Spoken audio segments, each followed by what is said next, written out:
আগামীকাল বিকেলে নবান্ন থেকে আমি এবং সংশ্লিষ্ট দপ্তরের মাননীয় মন্ত্রী, সিএস, এফএস এবং অন্য আধিকারিকদের উপস্থিতিতে অগ্নিমিত্রা পাল এবং আমি একটি ফর্ম পাবলিশ করব, যেই ফর্ম অন্নপূর্ণা যোজনায় ফিল আপ করতে হবে এবং আমরা কালকেই বিস্তারিত বলবো। কারণ এনরোলমেন্ট যখন যত তাড়াতাড়ি করবেন তত বেনিফিট আমরা দিতে পারব। আমাদের অন্নপূর্ণা যোজনার প্রক্রিয়াটা শুরু হয়ে যাবে কাল থেকে।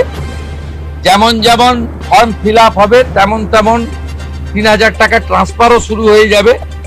আর যতক্ষণ না ৩,০০০ টাকা ট্রান্সফার হচ্ছে, স্বাস্থ্যসাথী যেমন কন্টিনিউ রাখা হয়েছে আয়ুষ্মান ভারত কনভার্ট না হওয়া পর্যন্ত, এখানে আপনার লক্ষ্মী ভান্ডারকেও কন্টিনিউ করা হবে। বিস্তারিত কালকে আপনারা জানতে পারবেন। ফর্মের কপিও আপনারা কালকে পাবেন। অফলাইন অনলাইন অবশ্যই থাকবে।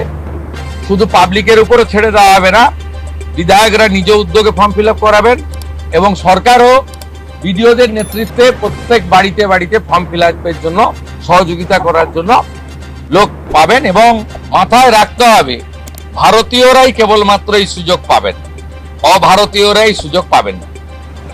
ভারতবর্ষের সরকারের টাকা বাংলাদেশ থেকে আসা অবৈধ অনুপ্রবেশকারীদের দেওয়ার জন্য নয়, এটা খুব ক্রিস্টাল ক্লিয়ার।